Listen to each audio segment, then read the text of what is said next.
بسم اللہ الرحمن الرحیم نحمدہ ونصلی علی رسولہ الکریم اما بعد۔ میں ہوں حافظ گلزار عالم اور آپ دیکھ رہے ہیں لرن ود حافظ گلزار۔ آسان دینی تعلیمات پر مشتمل اس کورس میں آج ہم پڑھ رہے ہیں عقیدہ رسالت کی کچھ اہم مزید تفصیل۔ پہلے کچھ ہم اس عقیدے کے بارے میں پڑھ چکے ہیں، لیکن اس سبق میں، آج کے سبق میں کچھ مزید اس کی تفصیل آئے گی۔ سوال: تمام پیغمبروں کی گنتی اور نام تو معلوم نہیں، مگر مشہور پیغمبروں کے کچھ نام بتاؤ۔ جواب: مشہور پیغمبروں کے چند نام یہ ہیں: حضرت آدم علیہ السلام، حضرت شیث علیہ السلام، حضرت ادریس علیہ السلام، حضرت نوح علیہ السلام، حضرت ابراہیم علیہ السلام، حضرت اسماعیل علیہ السلام، حضرت اسحاق علیہ السلام، حضرت یعقوب علیہ السلام، حضرت یوسف علیہ السلام، حضرت داود علیہ السلام، حضرت سلیمان علیہ السلام، حضرت موسیٰ علیہ السلام، حضرت ہارون علیہ السلام، حضرت زکریا علیہ السلام، حضرت یحییٰ علیہ السلام، حضرت الیاس علیہ السلام، حضرت یونس علیہ السلام، حضرت لوط علیہ السلام، حضرت صالح علیہ السلام، حضرت ہود علیہ السلام، حضرت شعیب علیہ السلام، حضرت عیسیٰ علیہ السلام، حضرت خاتم النبیین محمد صلی اللہ علیہ وآلہ وسلم۔ سوال: حضرت صلی اللہ علیہ وآلہ وسلم عرب کے کس خاندان میں سے ہیں؟ جواب: حضور خاندان قریش میں سے ہیں۔ عرب کے تمام خاندانوں میں خاندان قریش کی عزت اور مرتبہ زیادہ تھا۔ خاندان قریش کے لوگ عرب کے دوسرے خاندانوں کے سردار مانے جاتے تھے۔ پھر خاندان قریش کی ایک شاخ بنی ہاشم تھی، جو قریش کی دوسری شاخوں سے زیادہ عزت رکھتی تھی۔ حضور صلی اللہ علیہ وآلہ وسلم اسی شاخ یعنی بنی ہاشم میں سے تھے۔ اسی وجہ سے حضور صلی اللہ علیہ وآلہ وسلم کو ہاشمی بھی کہتے ہیں۔ سوال: ہاشم کون تھے جن کی اولاد بنی ہاشم کہلاتی ہے؟ جواب: حضور کے پردادا کا نام ہاشم ہے۔ آپ کے نسب نام کا سلسلہ اس طرح ہے: محمد بن عبداللہ بن عبد المطلب بن ہاشم بن عبد مناف صلی اللہ علیہ وآلہ وسلم۔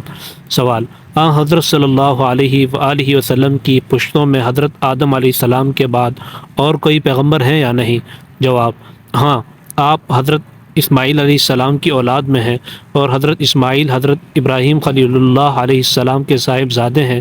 ان دونوں کے علاوہ حضرت نوح علیہ السلام اور حضرت ادریس علیہ السلام اور حضرت شیث علیہ السلام حضور صلی اللہ علیہ وآلہ وسلم کے نسب کے سلسلے میں داخل ہیں۔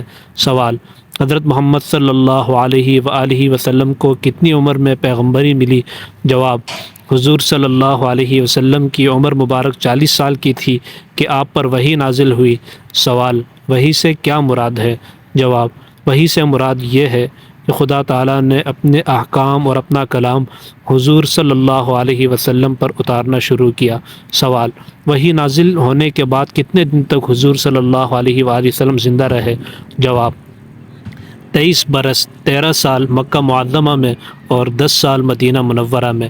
سوال: مدینہ منورہ میں آپ کیوں چلے گئے تھے؟ جواب: جب حضور صلی اللہ علیہ وآلہ وسلم نے مکہ معظمہ کے لوگوں کو خدا تعالیٰ کی توحید کی تعلیم دی اور ان سے فرمایا کہ بت پرستی چھوڑ دو اور ایک خدا پر ایمان لاؤ، تو وہ لوگ آپ کے دشمن ہو گئے، کیونکہ وہ بتوں کی عبادت کرتے اور ان کو معبود سمجھتے تھے، اور طرح طرح سے انہوں نے حضور صلی اللہ علیہ وآلہ وسلم کو تکلیفیں پہنچانی شروع کر دیں۔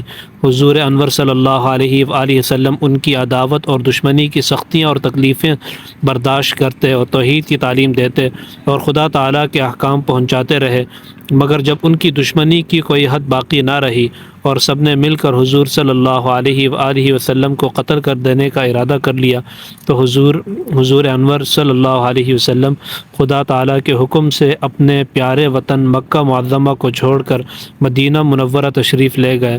مدینہ منورہ کے لوگ پہلے مسلمان ہو چکے تھے اور وہ حضور صلی اللہ علیہ وآلہ وسلم کے مدینہ میں تشریف لانے کے نہایت مشتاق تھے۔ جب حضور انور صلی اللہ علیہ وآلہ وسلم مدینہ منورہ میں پہنچے تو ان مسلمانوں نے حضور صلی اللہ علیہ وآلہ وسلم کی اور حضور صلی اللہ علیہ وآلہ وسلم کے ساتھیوں کی اپنی جان و مال سے مدد اور اعانت کی۔ حضور صلی اللہ علیہ وآلہ وسلم کے مدینہ منورہ میں تشریف لے جانے کی خبر سن کر اور مسلمان بھی جن کو کافر ستاتے رہتے تھے آہستہ آہستہ مدینہ منورہ چلے گئے۔ حضرت صلی اللہ علیہ وآلہ وسلم کے مکے سے مدینہ منورہ چلے جانے کو ہجرت کہتے ہیں، اور ان مسلمانوں کو جو اپنے گھر بار چھوڑ کر مدینہ میں چلے آئے مہاجرین کہتے ہیں، اور مدینہ کے مسلمان جنہوں نے حضرت صلی اللہ علیہ وآلہ وسلم اور مہاجرین کی مدد کی انہیں انصار کہتے ہیں۔ سوال: حضرت صلی اللہ علیہ وآلہ وسلم کے دعوی نبوت سے پہلے عرب کے لوگ آپ کو کیسا سمجھتے تھے؟ جواب: دعوی نبوت سے پہلے تمام لوگ آپ کو نہایت سچا، پاک باز، امانت دار شخص سمجھتے تھے، محمد امین کہہ کر پکارتے تھے، جس کا مطلب یہ ہے کہ آپ صلی اللہ علیہ وسلم ان کے نزدیک بہت ہی معتبر اور سچے آدمی تھے، اور تمام لوگ آپ کی بہت عزت اور توقیر کرتے تھے۔ سوال: اس بات کی کیا دلیل ہے کہ حضرت محمد صلی اللہ علیہ وآلہ وسلم سب سے پچھلے پیغمبر ہے، یعنی سب سے آخری پیغمبر ہیں، اور آپ کے بعد کوئی نبی نہیں آئے گا؟ جواب: اول یہ کہ قرآن مجید میں اللہ تعالیٰ نے آپ کو خاتم النبیین فرمایا ہے، جس کا مطلب یہ ہے کہ آپ تمام پیغمبروں میں آخری پیغمبر ہیں۔ دوسرے یہ کہ حضور رسول اکرم صلی اللہ علیہ وآلہ وسلم نے فرمایا، انا خاتم النبیین لا نبی بعدی، کہ میں آخری پیغمبر ہوں، میرے بعد کوئی نبی آنے والا نہیں ہے۔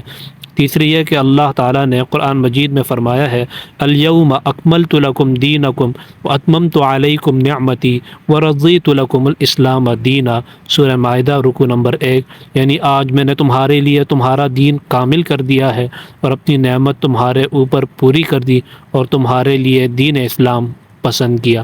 اس سے ثابت ہوا کہ حضور صلی اللہ علیہ وآلہ وسلم کے حضور کے ذریعے سے خدا تعالیٰ نے دین کی تکمیل کر دی، اور اسلام ہمیشہ کے لیے ہر طرح کامل اور مکمل دین ہو گیا، اس لیے حضور کے بعد کسی پیغمبر کے آنے کی ضرورت نہیں رہی۔ سوال: اس بات کی کیا دلیل ہے کہ حضرت رسول خدا صلی اللہ علیہ وآلہ وسلم تمام پیغمبروں سے رتبے میں بڑے ہیں؟ جواب: حضور صلی اللہ علیہ وآلہ وسلم کا تمام پیغمبروں سے افضل ہونا قرآن مجید کی کئی آیتوں سے ثابت ہے، اور خود حضور صلی اللہ علیہ وآلہ وسلم نے بھی فرمایا، انا سید ولد آدم یوم القیامہ، کہ میں قیامت کے دن تمام اولاد آدم کا سردار ہوں گا، اور ظاہر ہے کہ اولاد آدم میں تمام پیغمبر علیہ السلام بھی داخل ہیں، تو حضرت صلی اللہ علیہ وآلہ وسلم تمام پیغمبروں سے افضل اور ان کے سردار ہوئے۔